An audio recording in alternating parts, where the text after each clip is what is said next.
Hello, everyone out Welcome, there.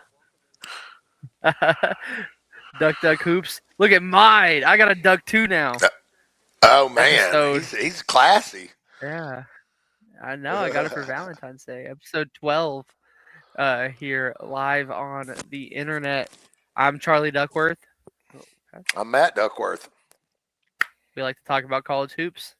So that's what we're doing tonight. And I mean, what a jam packed weekend it was for basketball. We'll talk about our predictions later in the show. But big news coming out of the Big 12. Kansas State, finally, the Little Apple had enough.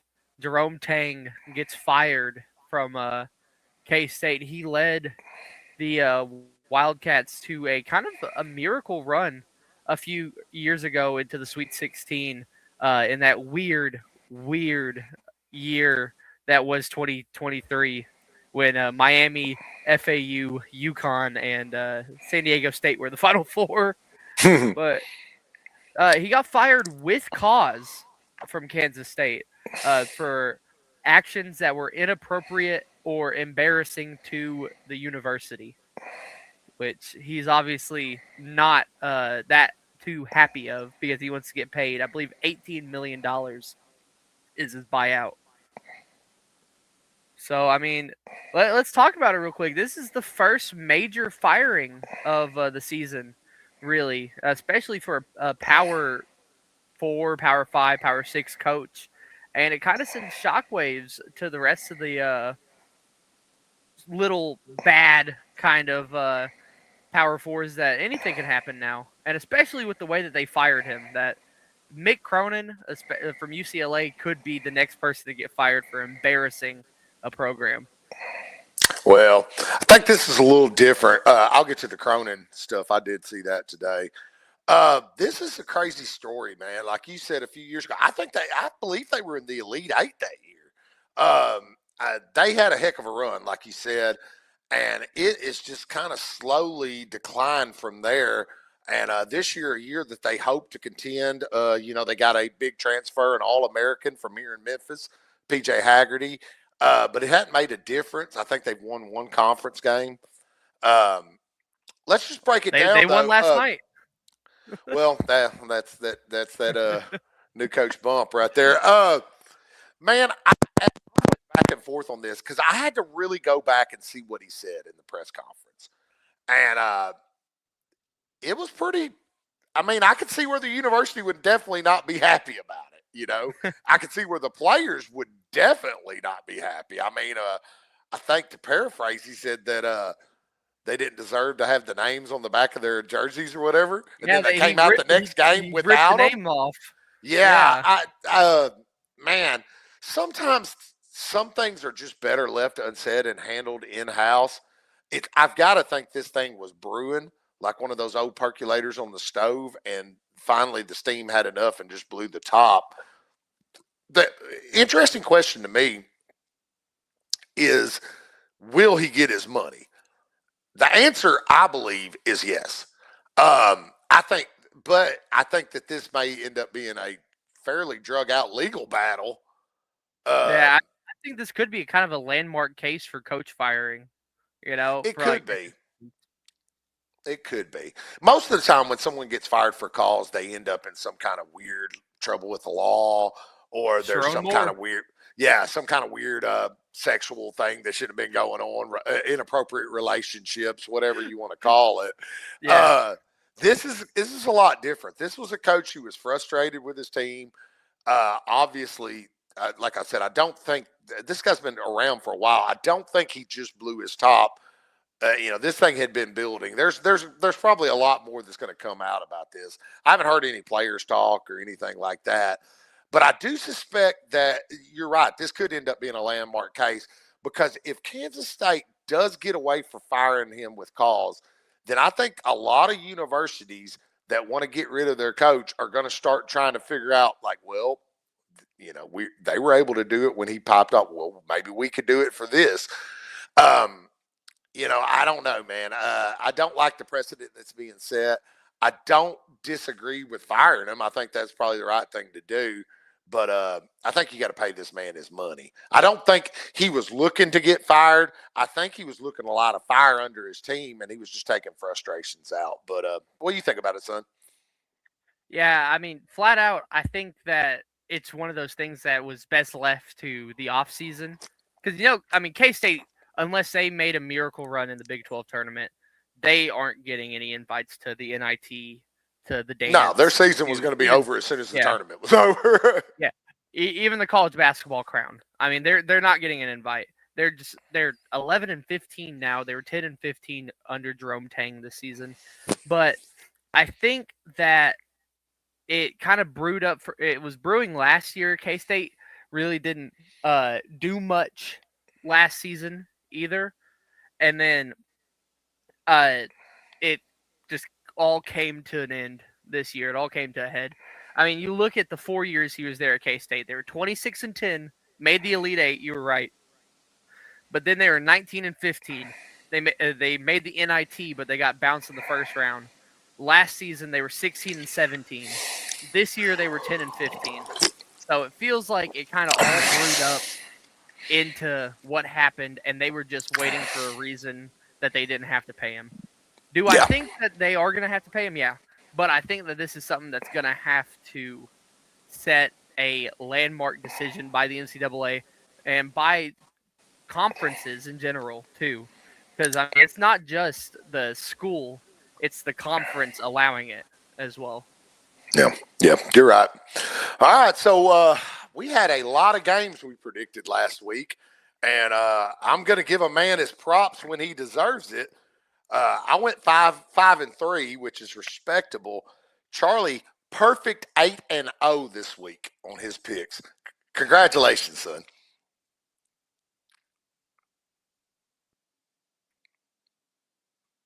Hello? I did it. I am the best predictor of all time.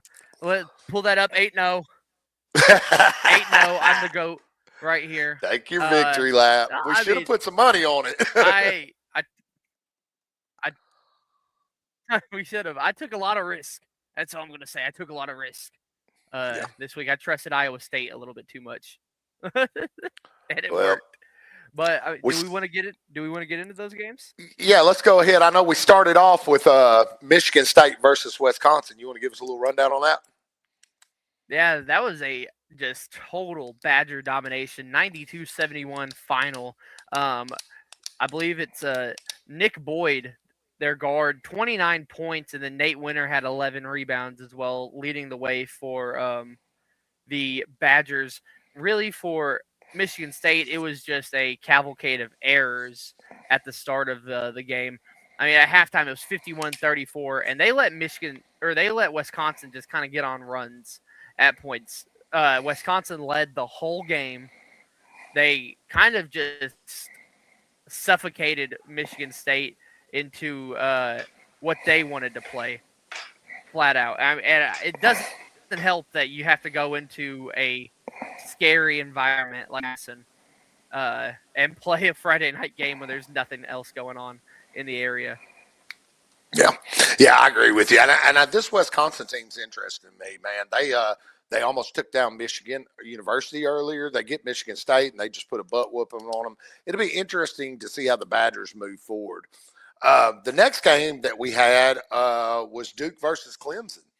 Both of us went with Duke, and we were correct there as the Blue Devils rolled. Yeah. 67-54, the final in that one. And mainly it was Cam Boozer and Isaiah Evans. You can kind of say that for most games here. Boozer had 18, Evans had 17, but Caden Boozer off the bench, 12 points, and what I will say is one of his best performances this year. Caden really has not shown a lot of promise. And by promise, I just mean he hasn't been like his brother, flat out. But I think that he kind of stepped up in this one, especially against a sneaky good Clemson team.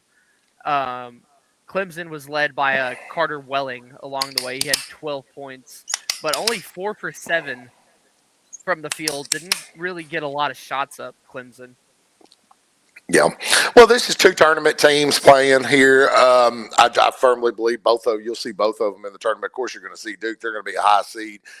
Just a little metric. I don't have the exact total, but I do know that Duke is way more efficient offensively when both of the Boozer kids are on the floor. So I think that's something to look at going forward. I like the Blue Devils. They're rolling along.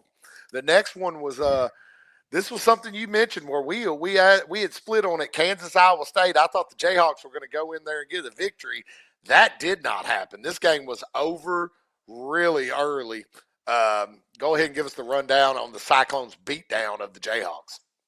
74-56, the Cyclones won. It was some Hilton magic. Not as much Hilton magic needed in this one as the Houston one a couple days ago, but an 8-game winning streak by Kansas snapped. Just that. I mean, Iowa State just dominated flat out. They were the better team. It does help. Darren Peterson had his worst game of his season. 10 points, 3 for 10 from the field, 2 for 6 from 3. Didn't get a single rebound in this game or assist. He had 3 turnovers as well. And then on the other side, I mean, Milan Momcilovic, 18 points, 7 for 13 shooting. And then Blake Buchanan, Joshua Jefferson as well. Those two were big in the game Tuesday night against Houston, but they also had a pair of 11 points. I mean, flat out, Iowa State just played better ball, and they are getting hot when you need to get hot, especially with their schedule that's coming up. Yeah, the Cyclones are the real deal. I'm not doubting them anymore. If I had any doubt, it was removed this week. That's a big win. The next one was interesting. We had a really hot Kentucky team coming into Gainesville to play Florida. Me and you both figured the Gators would handle business, and they did. Yeah, 92-83 the final in that one. Xavier Lee, 22 points, 7 for 12 shooting from the field. He had 4 for 4 on free throws. But, I mean, really, when you have 4 or 5 players score double digits on your team and you only played 8, that's winning basketball, really. It is. Because you had Xavier Lee in his 22, but you had Thomas Haas in his 17, Alex Condon with his 14, Ruben Chinalu with his 10, and then Urban Klavzar off the bench, 19 points in this one. The Slovenian. Yeah. The Gators are loaded. They're starting to show signs of why they won the national title last year. They're well coached, and they're really starting to peak at the right time. I will say this for Kentucky. They played them tough.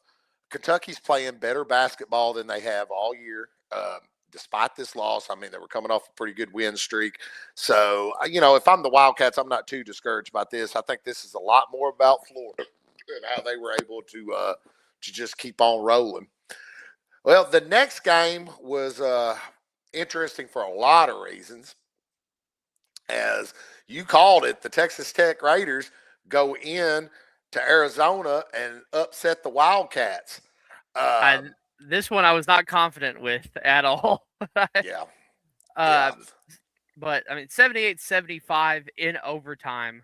This game was just a flat-out war the whole time in Tucson. Texas Tech, we'll talk about them later in the show. The loss against Arizona State hurts, and the loss of JT Toppin in that too. We'll talk about that after our predictions. But I mean, flat out, Texas Tech is a scary team. I would have said that if last night's game didn't happen and all that.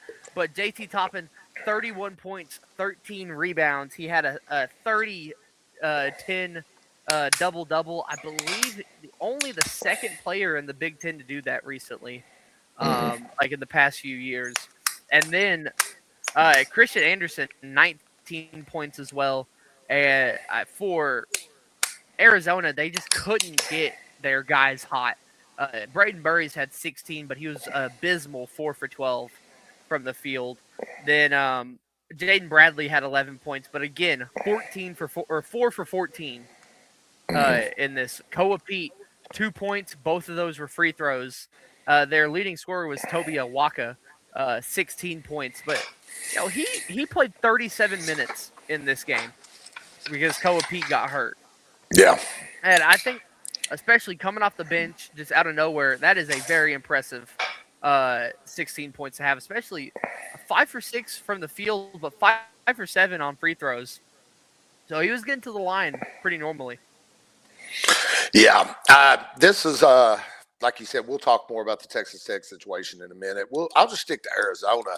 They're having some trouble offensively. And they're going to have to start being more efficient. They're going to have to start getting better shots. Quit relying on Burris as much. Do we know much about that Koa Pete injury? I mean, is he day to day? He's going to play the next. I'm pretty sure he is. Yeah, that's what I was thinking. I didn't think it was anything serious. But, they've had a couple of they've been punched in the mouth a couple times recently, and I do think that they'll answer back. I'm still not worried too much about Arizona. Still have them ranked really high, but, man, yeah, it's just unfortunate about Texas Tech. The next game we had, man, if this didn't make you a believer out of the Cyclones, I don't know what will. The Houston Cougars go in there, and that Hilton Magic works out again. Iowa State ends up beating Houston in a close one. You got the rundown on that one? I do. 70-67, the final. And, I mean, really, it came down to the first half. Iowa State led by 3 at the end of the first half. Both teams scored 27 in the second half. So they just kind of kept delivering blows back and forth. It did look like Houston was going to run away with it at points. I mean, Houston on ESPN, they had a 90% chance of winning with 6:49 left in the game. They were up 8. But then Iowa State just started hitting their shots and started having great defensive possessions. Kelvin Sampson was losing his mind on the Houston bench. I mean, rightfully so. That was a poorly finished game by the Cougars. They played a good 37 minutes, but the last 3 were kind of abysmal to watch if you were a Houston fan. But I mean, for Iowa State, their leading scorer Joshua Jefferson only had 12 points. Yeah. So think about how you just beat one of the elites in the country, and your leading scorer had 12 points.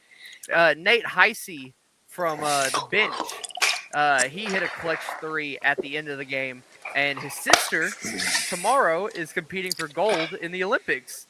Man, that's awesome. He's on the hockey team, the ladies hockey team for the U.S. So that's awesome. Some family athletics. Really? Oh yeah, right man. There.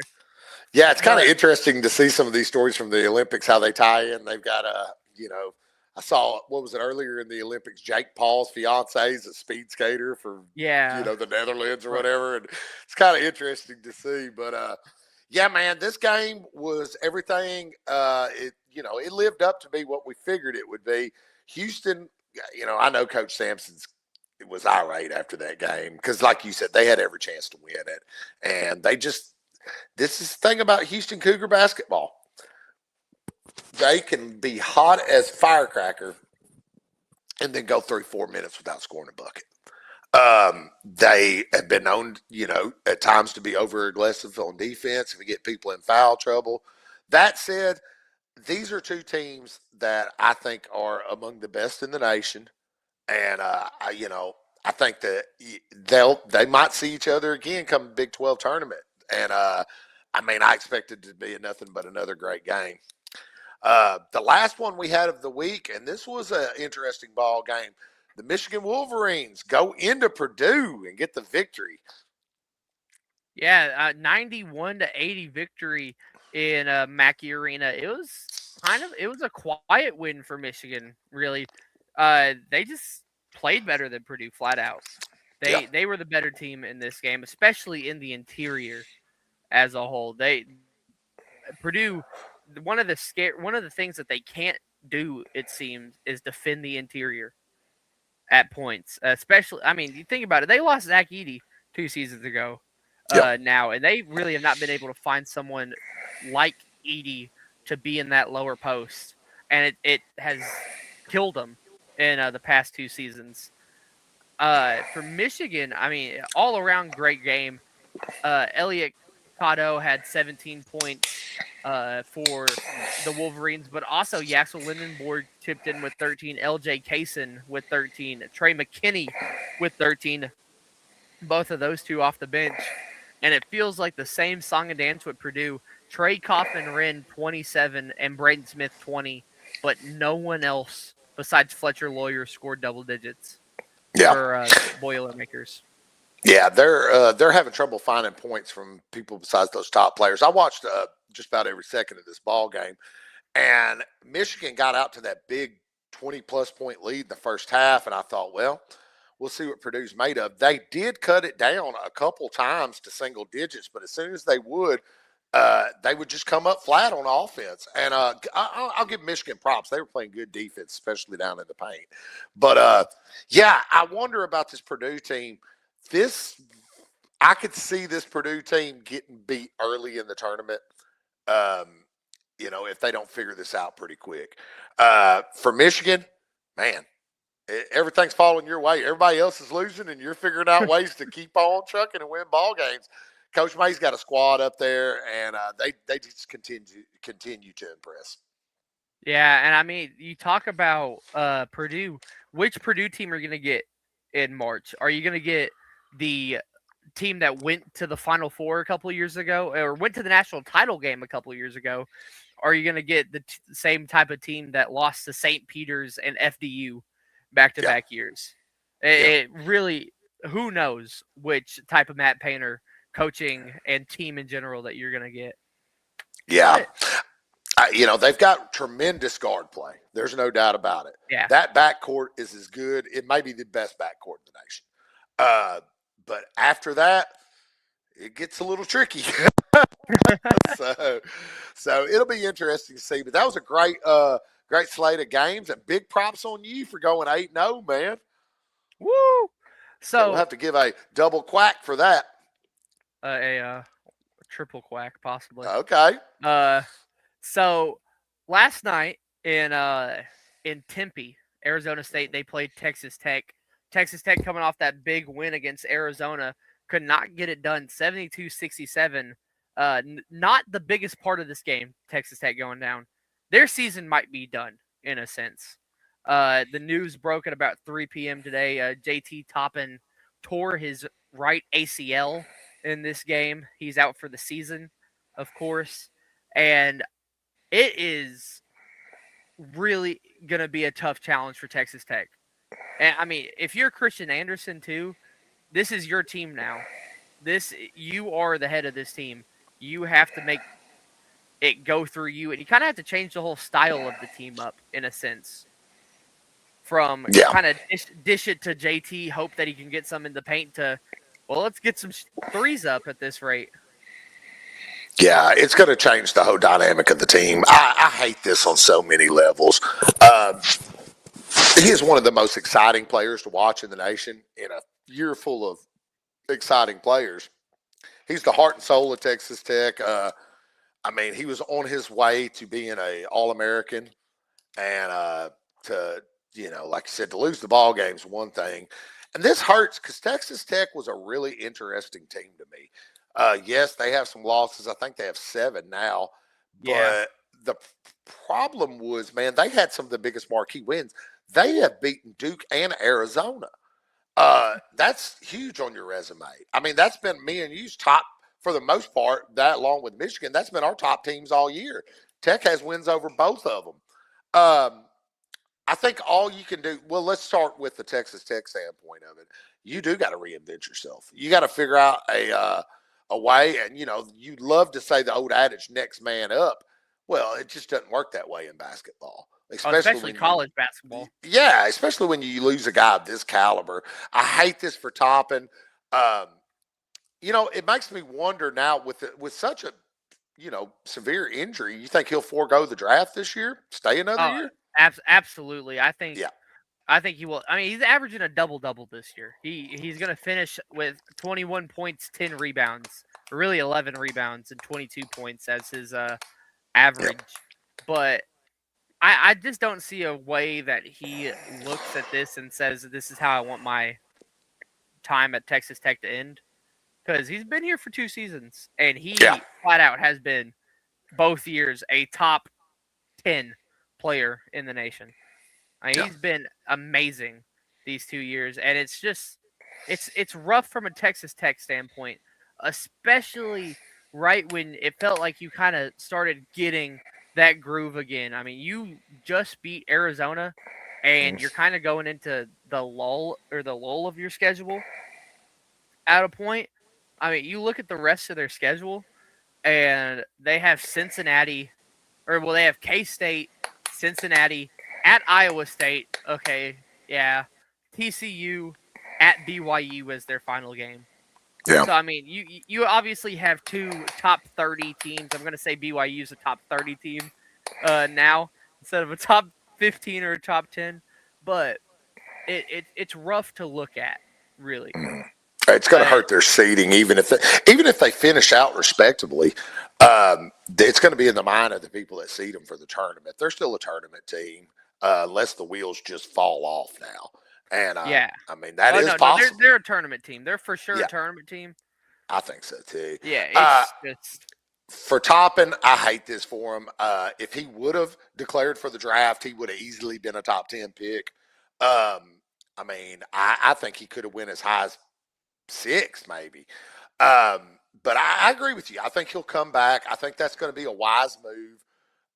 You're going to get paid. I mean, if I'm correct, I think he's the top paid player in the nation, NIL wise. he is. And I That's think that that, oil money. and I think if he comes back next year, I don't see any reason why he won't be at least top 3. And so I think I would come back. I think next year, this year coming up, such a loaded draft anyway. Come back the next year, he could end up being the top. My man, he's in my thoughts. He's been so fun to watch this year, and you never know. Sometimes teams rally around the weirdest things, and but when you lose a guy like this, man, it's just. It's going to be hard to see how going forward they're going to be able to make any noise. Before last night's game, I was planning on Tech was going to be in my top 10 if they handled business against Arizona State. And then, like you said, you've heard the old saying, add insult to injury. Well, this adds injury to insult, and it's just unfortunate. And I mean, it's been a bad week for the Big 12 as a whole. Like we said earlier, Koa Pete got hurt. They're saying it's a muscle strain in his lower leg, but he's going to be out for at least the Houston game. And then Richie Saunders over the weekend. The news about him, BYU star guard Richie Saunders tearing his ACL as well. I mean, right now it just feels like the Big 12 is really kind of killing themselves with injuries. The Big 12 just can't catch a break right now with their players going out. Well, to be honest with you, the Sanders loss, it's huge too. I didn't think BYU was the type of team that can make a real run in the tournament. I did think Texas Tech would, because I've seen Texas Tech beat 2 of the best teams in the nation, which lets me know if they're on top of their game that they're as good as anybody in the nation. But it's a tough week for the Big 12 conference, but can't complain too much when you've got that many good teams over there, man. They're going to figure it out. This thing might open up for Iowa State, though, even further, man. They, it's just been a weird and wild week, and a lot of it involved the Big 12 for sure. Yeah, and I mean, it all falls into Iowa State's lap, really. It really does. So, do we want to get to the top 25 of this week before we get into our predictions, or do we want to go to the predictions, then top 25? Well, I think we need to do the top 25 and then do our top 10 and then probably go to the predictions after that. All right, let's do it like that then. All right, so the top 25, the AP poll this week, it came out on Monday. A lot's going to change already. I mean, flat out, you're looking at it. Michigan's going to stay at 1, but Purdue's going to fall for sure. Iowa State's going to go up. Depending on what happens this weekend, this whole top 4 could be different. It's kind of wild. Nebraska, they dropped another last night. And then Illinois, they killed Indiana a couple nights ago. SLU lost their first game in A10 play in Rhode Island last night.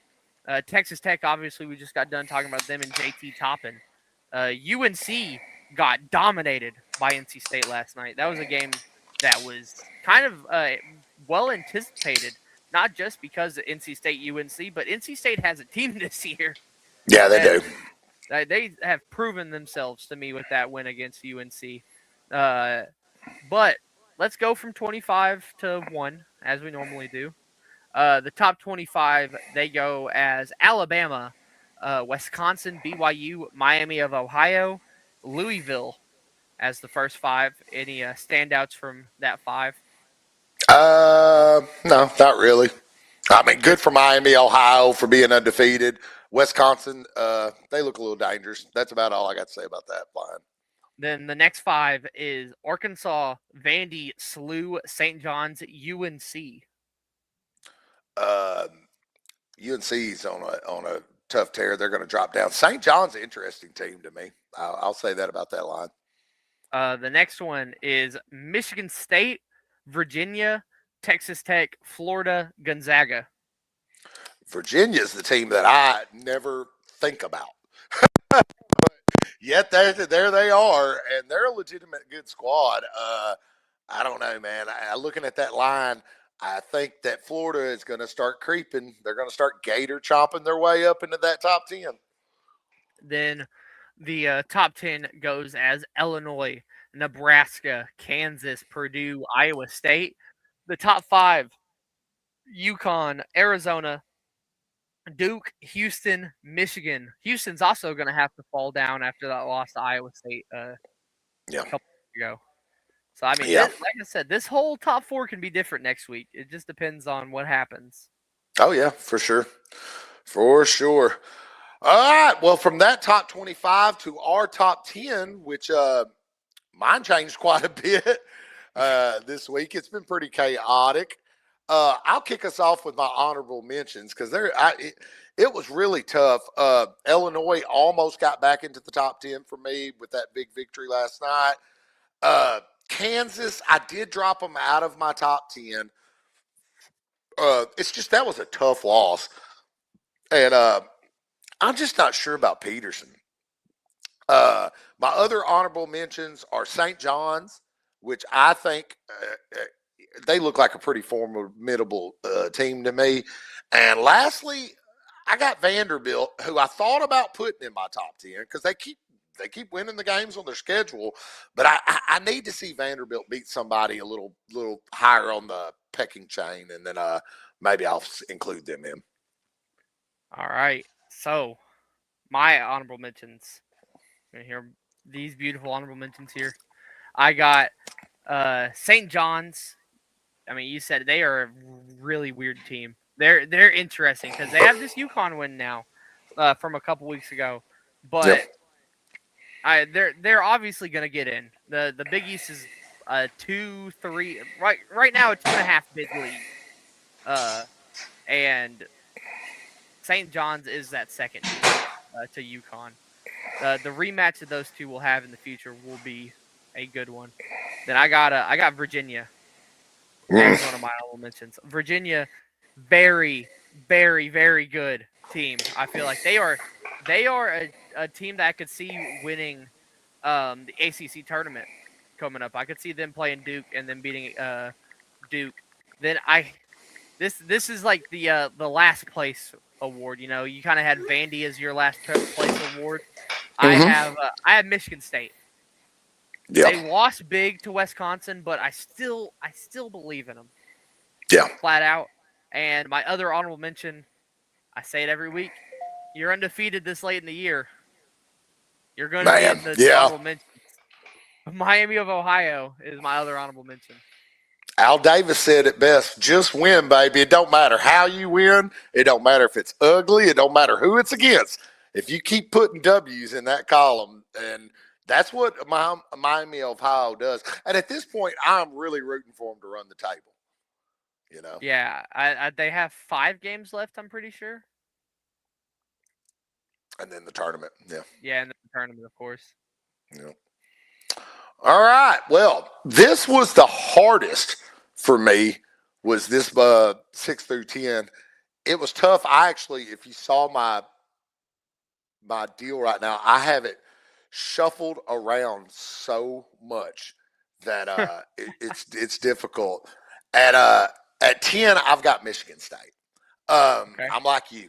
I think Michigan State is still good enough to make a run in this tournament. it's hard to cut out Coach Izzo, man. It's March is when he comes to shine. I think this team has just not quite figured out everything, but they're a legit squad, and I think that they could end up working their way into my top 10. At 9, Virginia. Okay. I'm tired of discounting them. They are good, and this week it was tough because I had Nebraska that I thought about. I had the teams that I had in my honorable mentions, but I wanted to show some love to a team that's kind of went underrated this year that could be a problem for some teams in the tournament. At 8, I've got the Gonzaga Bulldogs. I understand their conference is who they are. They only get to play who they get to play. But ever since that embarrassing loss, they seem to have turned it around a little bit. I believe they beat Santa Clara to establish dominance in the conference. So I've got Mark Few's Zags at 8. At 7, I've got the Florida Gators. They're going up the list for me. I know they have a fair amount of losses on their schedule this year, but man, they're peaking at the right time. I told you all at the beginning of the year that I thought Arkansas was the best team in the SEC. And I still think Arkansas is really good, and they would also be in my mix here, but I'm starting to think Florida is the returning champs are the best team in the league. And at 6, this was the toughest spot for me. I've got the Houston Cougars. This is the first time in a while I've had them out of my top 5. And I considered putting them at 5. But, man, I got to see some of these offensive issues that they have get worked out. Don't get me wrong. They lost to a team that is one of the best teams in the nation, and they lost barely, and they were on the road. So that's why I kind of struggled. But, it just the way everybody else's schedule fell out, man, I've got the Cougars at 6. All right. I'm glad that you have them there because just wait. Okay. 10, I got Gonzaga. The win against Santa Clara is a really good one, especially in a raucous environment like that. It was Jalen Williams' retirement night or jersey retirement night. They had him on ESPN. They were interviewing him. Yeah, I saw that. It was kind of neat, man. He seems like a real humble, like a good kid. Yeah. The number 9, I got Kansas. This is the weirdest. They are up there with Michigan State for the weirdest team to rank in my eyes. Because sometimes they're good, sometimes they're not, flat out. And a lot of it is sometimes Darren Peterson's good, sometimes Darren Peterson's not there, or he's a ghost at this rate. I mean, he either shoots 3 for 10, has a headache, and doesn't play, or he drops 30. And you're like, okay, well, he might be Kevin Durant. Yeah. Number 8, I got Illinois. The Fighting Illini are the other weird team because they're either the hottest team on earth or they can't hit a 3 to save themselves. And especially after that big win against Indiana, who I am so weird about with Indiana. Sometimes they also look good, sometimes they don't. Man, they look like they're going to be right there on that chopping line in the Big Ten, whether they're going to get in the tournament or not. Yeah, like that, but they flat out just dominated Indiana in this one, and I can't see them not either running the table or only losing one more for the rest of the regular season. Then number 7, I got Florida. I'm finally sold on Florida. There you go. Yeah, they're a really good team. Like they are a very scary team come March too. They are not deep, but they know how to use their bench. Really, and not a lot of teams can use their bench the way that they do. And then finally, number 6, I got Houston. Houston, like I said, always the Memorial 6 spot for me. It feels like they're either the 6 or the 5 because I don't know about them. They either have a amazing game where all cylinders are clicking, or they have a game where Kingston Flemings is their only hope. And he obviously can't play at 5 spots on a basketball court every night. I agree with that. I do think that they are heavily relying on him offensively. And, yeah, I totally get it. Well, on my top five, I've got five. I've got UConn. I thought about inching them up a little bit, but I just can't quite do it yet. I do think that they're a national title contender. I want to see more of them playing in the tournament. I know they're playing right now against Creighton, but I just want to see more. I do know that they are deep, and they seem to just figure out how to win ball games. And Dan Hurley's a hell of a coach. So at 4, I've got Arizona. I thought about dropping Arizona out of my top 5, but then I thought about it a little longer. And I was like, man, the losses they have are tough losses. I guess the problem I have with the Wildcats is right now is just watching them offensively lately. They seem so one-dimensional. And that is not what you want to be when you go into the NCAA tournament. But I do think that they have time to get it figured out. At 3, I've got the team that is maybe the hottest team in the nation right now, Iowa State Cyclones. Man, you cannot argue with what we just saw. I mean, I understand you hosted both of those games, and that's an advantage. And but that doesn't matter. I mean, you beat Houston and Kansas in a matter of 3 or 4 days. 3 days. And 2 days. 2 days. And like you said, man, they can do it. They are a complete team. They really are. I don't know. I guess Jefferson's probably the guy that would take over if they needed him to, but I don't know. I feel like they're just a team that's going to spread it out. So, man, big props to them. At 2, I've got the Duke Blue Devils. They've kind of they've wrote the ship since that loss to UNC. They're back to blowing people out. As a matter of fact, I saw that they were 20.5-point favorites over Syracuse the other night. So I took some juice on that, thinking, well, they got a big game coming up this week. They're probably not going to. Hell, they beat Syracuse half to death. I mean, it was embarrassing.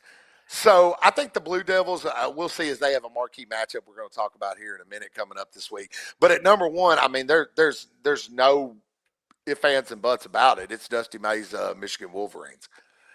Have they looked as dominant as they did earlier in the season? No, they haven't. That being said, they are figuring out how to win ball games. Lindenberg, everybody on that starting 5 and the first 3 or 4 that come off the bench are all talented. I actually did put a futures bet down after the Super Bowl, and I put it down on Michigan. And it's just it was a mixture of the best odds and everything like that. But undeniably, I think they're the top team in the country.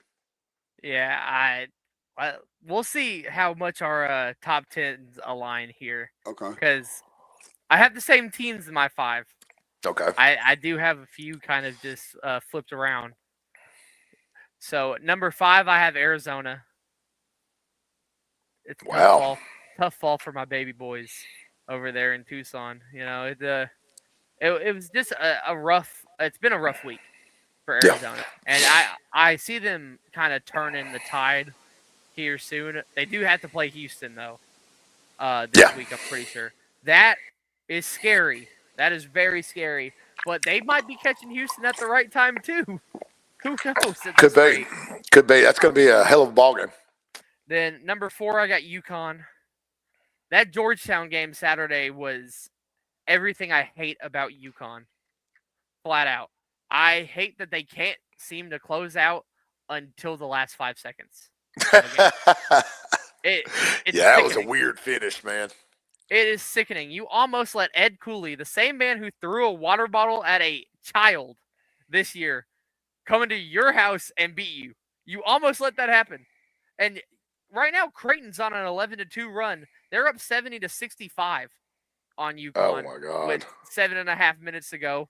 I mean, speaking of which, Alabama's on a 15-2 run. They're up 4 against Arkansas with 6 minutes to go. What are we doing? Talking about ball when we should be watching it, apparently. Number 3, I got Duke. The UNC loss still kind of stings, but they did dominate a Syracuse team that Red Autry, I don't know when he's going to get fired at this rate. I don't know if he's going to get fired at this rate. I mean, I thought after Jerome Tang got fired that the dominoes would start falling around college basketball and especially the power conferences of the lower level teams kind of just cutting off their coach for the last remaining bit. Syracuse isn't going to do anything. Red Autry's beefing with Kyan Anthony right now. But I mean, he's beefing with the Anthony family, which is so Yeah, wild. that's not a wise decision if you're the Syracuse head coach, especially Yeah, unless your name's Jim Boeheim. Then you have the right to do it. But I got news for you, Autry. They got a ring. That Big Mello got a ring up there in Syracuse. I mean, I think he's beloved. I'd shut up on that one. then number 2, the biggest riser of of my whole season. They were an honorable mention and they were a fringe honorable mention last week. It's Iowa State. They are my number 2 team. They just had the best week you could possibly have in college basketball. I think it's up there with Michigan's Feast Week run for the best week of the season for a team. Because I mean they flat out just they dominated Kansas, and then they played Houston in kind of a Houston game. It wasn't as low scoring as Houston would want it, but they played Houston the way Houston plays other teams, where they kind of just suffocate you and make you make mistakes. And they showed that Houston is a very mistake-ridden team in some ways. Yeah. And then number 1, who could have guessed? It's the Wolverines. They're probably going to be the number 1 for the rest of the season until they get eliminated in March, if they do. I mean, Michigan. That big on them. Yeah, I don't see a way that they lose their remaining games unless it's this weekend. Yeah. So speaking of this weekend, do we want to get into our predictions? Yeah, let's go. All right. So let's start off tonight. It's kind of wild. At 14 minutes on ESPN, it's going to be a Big 12 Big 12 Wednesday. It's going to be 19-6, 23 in the nation. BYU without Richie Saunders going to Tucson to play the Koa Peateless Arizona Wildcats, who are the number 4 team in the nation. Yeah, both teams missing a big player. The problem is Koa Pete hadn't really been doing a whole lot for Arizona. Richie Saunders, he's been kind of hit or miss. This one's pretty simple to me, man. It's in Arizona. I think this is a good bounce back game. I don't trust BYU. Give me the Wildcats and a decisive victory. All right, I'm glad you said that because I was going to go give me the Wildcats. The line is 11.5. So are we taking that 11.5? No, I don't. Yeah, if it come down to actually putting coin on the game, I don't think I would at 11.5. I'd stay away from that. But I do think that the Wildcats will win, and I think they'll get close to covering. Okay.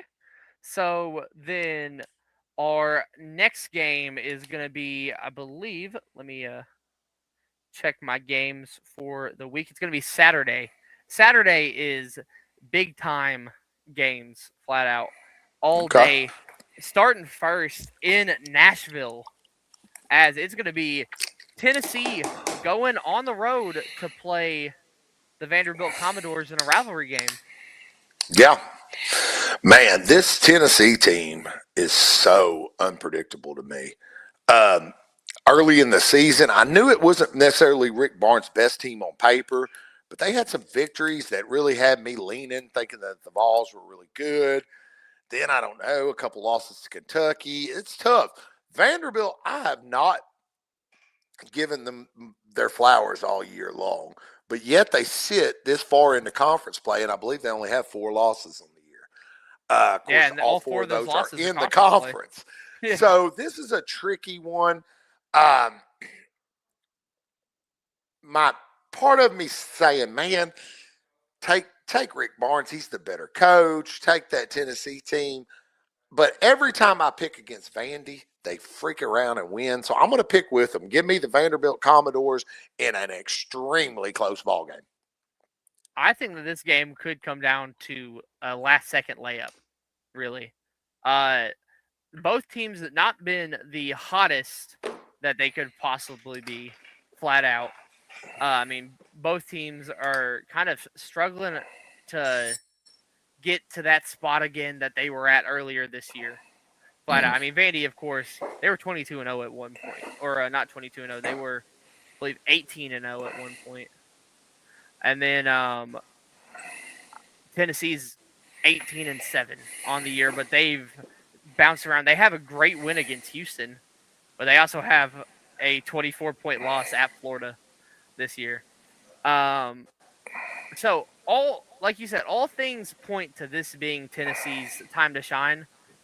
But I think that it's just going to be too much in Nashville. I think that it's going to be one of the biggest games for Vandy this year in that arena. Give me Commodores. All right. Oh no, it's the guest appearance, the weekly guest appearance from Nicole. Thank you. All right, so we're on the same side of both of those. Well, this one might get tricky. Who knows? 2 p.m. would be the biggest game of the week, but there is one after this on ESPN. Arizona versus Houston. The number 4 versus the number 2. This is a potential Final Four matchup in the next month. Yeah. Man, this one is going to be a matchup of the heavyweights. These are two teams that if they can get to playing the way that they've shown at their top level, they can win the national title. Both of them could. I like the Cougars in this ball game. I think Arizona's going to bounce back against BYU at home, but I think that's going to be a ruckus environment down there. I think that Coach Sampson's probably been giving his team an earful ever since that loss to Iowa State. Give me Houston in a close one. I mean, most of them are. I don't think Houston will blow out Arizona by any means. Probably be decided by 3 or 4 points, but I like the Cougars. This is a really weird one.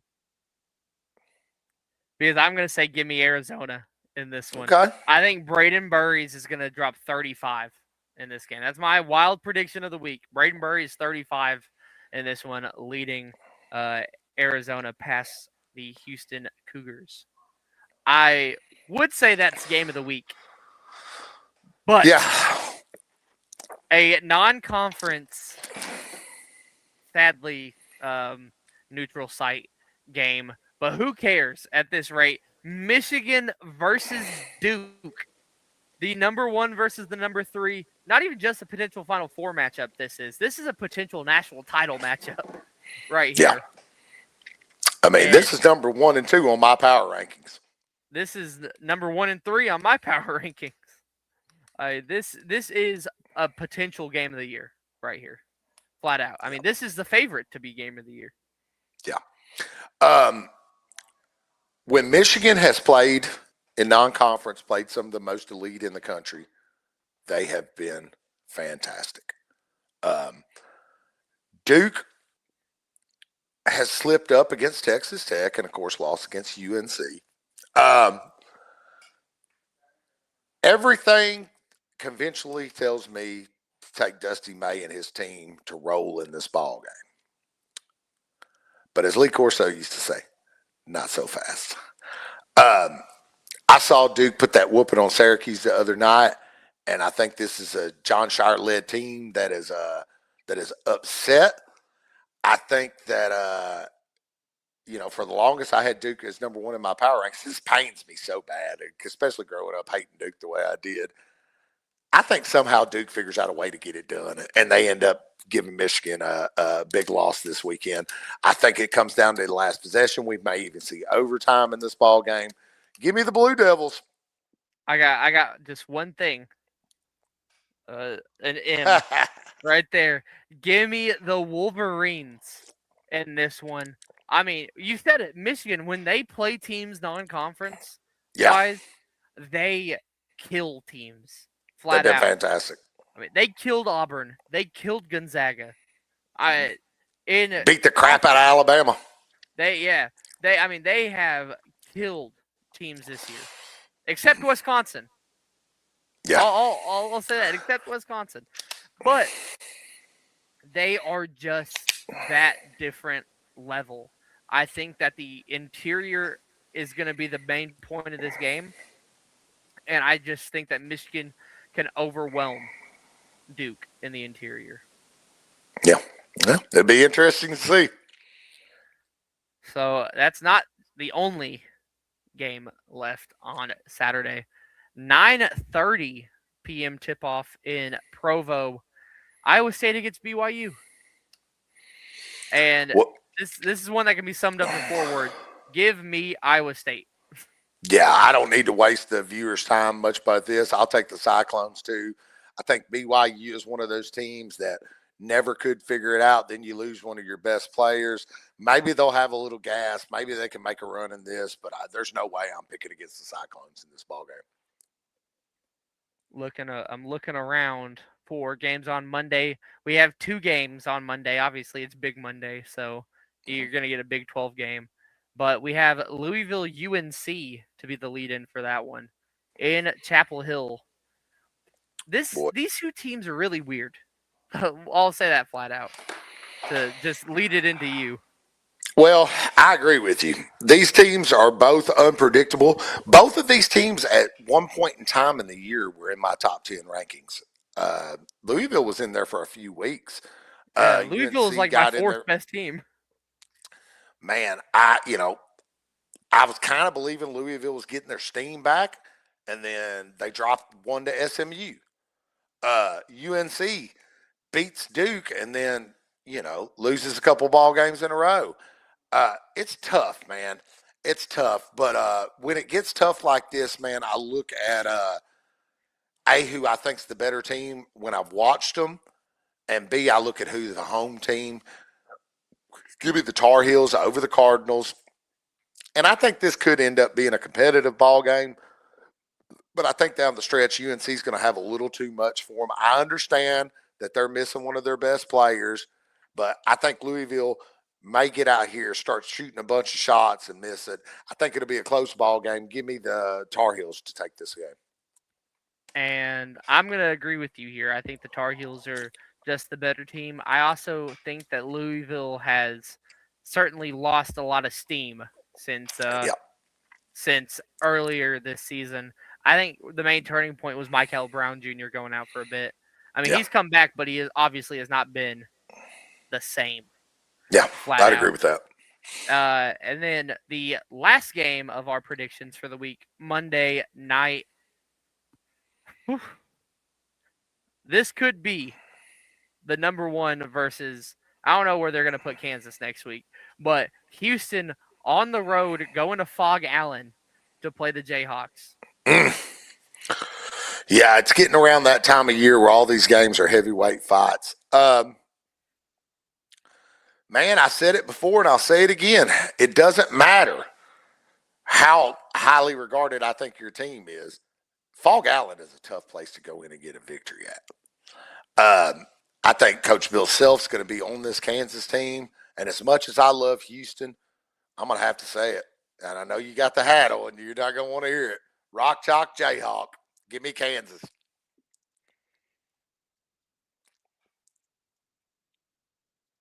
That's all I'm saying. No. It's not just because I have this hat on. It's not because this hat is telling me mythical 3 letters here about KU. Houston, I think, is the better team. Who knows if Darren Peterson's going to play? Who cares if Darren Peterson's going to play? True. I think no matter what, Houston is better than Kansas. I think that Houston is going to beat Kansas, and I could see Houston dominating Kansas flat out. Ooh. Kansas is good, but Houston's a different level to me. Yep. Okay. So that's it for our predictions. All right. We got a return of the 5. Yeah, we've taken a couple weeks off from doing it. We don't want to wear you guys down with these lists, and quite frankly, we put a lot of research and take a lot of time to bring these together. But Charlie proposed this one, and I like it. So this week we have ranked our top 5 current coaches in NCAA. Um, it's kind of an interesting time. We still have some of the older guys that have been around for a while, but there's a lot of young talent out there as well. That being said, uh, I had to look at when I was making my list. At least I had to look at not just this year and the past year. I had to look at their work of their body of work plus what they're doing this year. And I'm going to tell you, Charlie, it was not that easy, man. Oh Um, no. it really wasn't. My honorable mentions, man, I had to eventually cut myself off because I had guys on there like Mark Few, Dusty May, John Shire. Both of those two, I think, if we do this list in about 2 or 3 years, we'll end up being on it maybe. And even guys like Coach Cal couldn't make the list for me. So this was a tough one. Do you want me to kick it off? Or you want to? I was gonna do my honorable mentions. Oh real yeah, go quick. ahead. I got Coach Mark Few. I got Dusty May. I also got Kelvin Sampson. He's like Oh, my wow. sixth. He's my sixth spot. I just think that the 5 people that I have ahead are just not better coaches in quotes, but I think that they're better leaders as well. Okay. I think that the only question is, 5 is the one maybe not. Okay. Well, do you want me to go through my list, or you want to alternate, or how you want to do it? Let's alternate it. You go first. All right. At number 5 on my list is St. John's current coach, Rick Pitino. Okay. Rick Pitino has a record of 71-23 since he's went to St. John's, but his overall record in the NCAA is 905 wins to 316 losses. 2 national titles. I understand that one of them they took away or whatever the hell, it's been vacated. The 2013 title with Louisville. I don't care. I saw it. I know that they won it. He's been to multiple Final Fours. This is an interesting stat about him, man. He's won 5 SEC championships, 2 Big East championships, 2 Conference USA championships. He's been the National Coach of the Year 2 times, and he's still doing it at a high level. I really like the Red Storm right now. I got Pitino at 5. Okay, this is the one that you can debate with me. I don't care. Number 5, I got Brad Underwood from Illinois. I got Brad Underwood. You said that you liked looking at the past. I kind of just went with what I've seen this year, flat out. But if we want to talk about Brad Underwood's achievements, I mean, he's a 3-time Southland tournament winner when he was with Stephen F. Austin. He's a 3-time regular season winner as well. They went 3 straight years winning both the regular season and the conference tournament. He's a 1-time regular season Big Ten winner, a 2-time tournament winner in 2021 and 2024. But since he's been at Illinois, Excuse me. He's led them to the round of 32 3 times, but his crowning jewel was that Elite 8 year in 23-24. He's 186 and 106 with them, and who knows, he might get another tournament title this year with the Illini. Yeah, he's not a guy that I would have even in my top 10. But Hey, I mean, that's why our lists are different, dude. Yeah, he's a good coach, but I got to see more for him. At 4, I've got a man that you may have heard of that coaches the Michigan State Spartans, Coach Tom Izzo. Izzo's got a team right now that is in both of our top 10 power rankings. He has an overall record of 757 in the win column and 306 in the loss column. That's pretty impressive. He led the Spartans to a national title in 2000. He's been 2-time AP Coach of the Year. He's won 6 Big Ten titles. And he's got a team this year that can make some noise. Are they good enough to win it all? I'm not quite sure about that yet.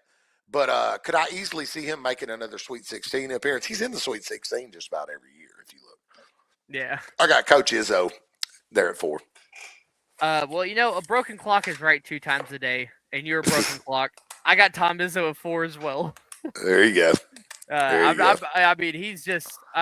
Of course, I'd put him probably top 3 all-time coaches, flat out. I think John Wooden is definitely above him, no matter what. Wooden's got to be 1. But then that 2 spot gets a little tricky. I mean, you could go Coach K. You go Izzo. I think I would. Coach K has a lot of success, so I'd probably put Izzo at 3 under him. Okay. All right. Well, at 3, I've got one of your honorable mentions. Big surprise. Y'all know I talk about him a lot on this show. I got Kelvin Sampson. He has won everything but a national title, pretty much. In his career, well, first of all, at Houston, this is pretty good record here. Just since he took over the Houston Cougars, 322 wins, 87 losses. Um, Total for his career, 820 victories, 358 losses, 2 Final Four appearances, 2 Coaches of the Year awards. The only thing he hasn't done is won the big one. And I thought about knocking him down a little bit for that. But I think right now, I think he's doing some of his best work. And I think this could be the year, if he could figure it out offensively, that they end up winning that. I think I would be shocked with what they're doing in the culture down there if he doesn't end up getting one before he retires. But maybe he won't. Regardless, I think Coach Sampson's still coaching at a high level. I got him at number 3. All right. Well, my number 3. You put him in the honorable mentions. You said 2 or 3 years. Let's wait. I got John Dyer at 3. Okay. I mean, I think he's the only man for the job at Duke, replacing Coach K. He's done everything but win a national title. It feels like at this rate. Yeah, And he's been great. it might come this season. He's 113-24 with the Blue Devils, but 13 of those losses. Think about it. 13 of those losses come in conference play. So, I mean, he's got 11 non-conference losses right there. But as the coach of Duke, he has led them to a Final Four. He is a 2-time tournament champ, a 1-time regular season champ. If we want to count him as an assistant coach, he was an NCAA champ in 2015. Yeah. But, I mean, I think that you look back now after Coach K retires, he's the only person that could have replaced Coach K at this rate because he's just been amazing. Yeah, he was the perfect choice. And I do think he'll end up well into the top 5 over the next few years. And who knows how well he'll be able to do with that program. He's one of those kind of guys that, unless he has a desire for the NBA, which I don't know that he does, I doubt that he does, I think he's going to be there a long time. At number 2, this one was kind of a tough one for me because I do feel like the last couple of years his teams have not performed as well, but he's starting to heat up his team at the right time. And quite frankly, man, I can't argue with the resume of Coach Bill Self. Kansas coach. He's got a record as the Jayhawks coach of 629 wins and 162 losses. His total record as a coach, 836 and 267. Of course, a couple national titles, one that I hate to think about from 2008, and ended up getting another one in 2022. He's won the Big 12 8 times. He also won the Big 10 twice. And this is a conference that is tough. You know what I mean? Over the years, I've questioned him a few times. You know, I've thought, man, he's made some weird decisions, but I every coach does. And the fact that he's got that Kansas team looking like they could possibly make a run if they could figure it out with Peterson again, I can't deny him. I got him at number 2 on my list. My number 2. This is again where kind of my rule about I just like to see what you do this season comes into effect. But he has a lot of previous success. It's Dan Hurley. Dan Hurley at number 2. I mean, 2-time national champ. So by proxy, a 2-time Final Four region winner, or a regional winner in the tournament. But he also had some success at Rhode Island. He was an A-10 champ in the tournament once, and then in the regular season once at Rhode Island. Won the Big East for the first time in 2024, both regular season and conference tournament. But since he's taken the helm at UConn, he's been 189-71, and you go, okay, well, that doesn't sound too well. But this includes, I mean, the COVID year where they only played 23 games in conference or in overall.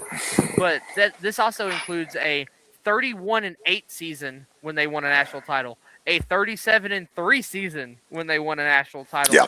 This year, they're 24 and about to be 3. Creighton is up 10 with a minute left. Oh, wow. In that game. So they're about to lose UConn.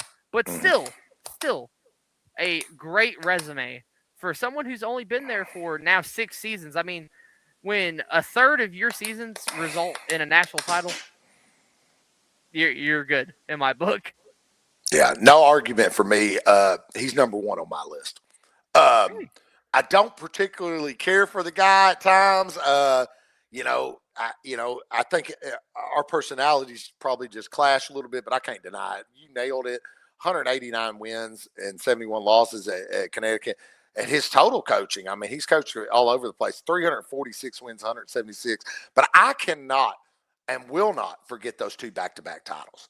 I'm going to tell you right now, man, that the first year, say what you want. Say, okay, he got it. There were some weaker teams in the Final Four or whatever, right? Yeah. The second year, I mean, they beat everybody half to death. They beat them like they owed them money. And they coasted to that national title. Like you said, they're going to take a loss tonight, but I think that they're still in the mix. And I think as long as Dan Hurley is there, they're going to be in the mix. He's a fantastic coach. You summed it up better than I could, and he's my number one. And my number one, you summed it up better than I could. Is Bill Self. Yep. I mean, what can you say? I think that this season is one of his best coaching jobs in the past few years. I'd agree. Since potentially that national title season in 2022 with O'Shea Agbaji. But, yep. I mean, this year there's been so much adversity that he's kind of had to get away from. I mean, you obviously have Darren Peterson, but he's been battling health issues this year, and he's come back like a champ and won games just left, right, and center. Kansas is a scary team, and especially with him, who knows how long he has left in the gas tank. I mean, he's been there for my whole life, plus some, right? Yeah. But, I mean, he still has some tread left in his tires if you think about it. Yeah. I think Coach Self could coach another 5-6 years. I mean, at this point, he has nothing to prove. I think he just loves doing it. And, I can't argue with you there, man. It was tough. The only reason I kind of put Hurley over Self is just the momentum that he's riding right now. But to be honest with you, man, I don't think that there was anything wrong in that list. And it's funny that the one guy I didn't mention that I wrote down in my honorable mentions is the guy that beat Dan Hurley tonight is Greg McDermott over there at Creighton. He's a hell of a coach too. There's a lot of other really good coaches out there right now. I think college basketball is really blessed with some really good minds. And, I think for all the talk of people complaining about eligibility and NIL and everything like that, we're really witnessing a great era of NCAA basketball. Yeah, I mean, absolutely. This season especially has been the best year. It feels like to start covering it fully. Yeah, we have been spoiled with games. It feels like every night you have a ESPN Classic at this rate. And one's going on right now. Arkansas tied up Alabama with 11 seconds to go and are in overtime. Oh, wow. Yeah. The hits just keep on coming, and I can't wait to ride these next couple of weeks out and get into March with you, son. Yeah, and so you got any closing statements, anything that you saw that was funny in the college basketball world this past week? Nothing really in the college basketball world. I'm glad that Bediako is not playing for Alabama anymore. I will say that. He's gone. That's good. I do want to, the Olympics has been on, and it hasn't intrigued me as much this year, but I was happy to see America pull out a close victory today. Thought that could go the wrong way. I hope by the time that we talk next that they have maybe won the first gold medal since the Miracle on Ice. That would be nice. It would be. Aside from that, man, I'm just looking forward to these next couple of weeks, these giant matchups we have this weekend, and looking forward to talking hoops with you, son. Yeah, well, I saw two funny things this week. I wanted to show them here before we get off. This first one was during the Auburn-Arkansas game. It was the GDP of a bunch of little island nations, and then Coach Cal's NBA player earnings. This is in the billions. Coach Cal's players or alumni could legitimately start a country. Oh yeah, he. One thing I'll say about O'Calipari, he sends them to the NBA. I mean, Fiji, they're coming straight for you. When Tyrese Maxey gets his extension, it's over. It is over for you. And then the final thing today is Ash Wednesday, and Marquette's playing St. John's. They had an Ash Wednesday special tonight at the Pfizer Forum. They have it's a $20 fish fry. I'm pretty sure all you can eat fish fry, and you will get ashes distributed at the Pfizer Forum tonight. Well, I mean, you can't beat that $20 for all you can eat fish, and I get a priest to put ashes on me on Ash Wednesday. Yeah, hey man, hey, we come from dust. We'll end up there one day. I might as well have some fried chicken in my belly when I do. Yeah, and so with that, it's been a great week of sports in general. The Class 3 District 1 brackets came out today. Crothersville got the 2 seed, and that's where me and Travion will be next week in Malden. Besides that, I mean, high school basketball starting to wind down, college basketball starting to wind down. The NBA is starting to heat up a little bit, so it's a good time to be a basketball fan. It feels like, especially when you're in the state that we're in. Yes, sir, man. Yes, sir. So, we'll see you next week, 7 p.m. on Wednesday for myself, Charlie. Hey, from Matt Duckworth, go Bartlett Panthers. Go Crothersville Tigers. We'll see you next Wednesday on Duck Hoops. I'll see you tomorrow morning for Jermaine Crothers is signing with William Woods University. Congratulations, Jermaine. Way to go, big dog. There goes that name.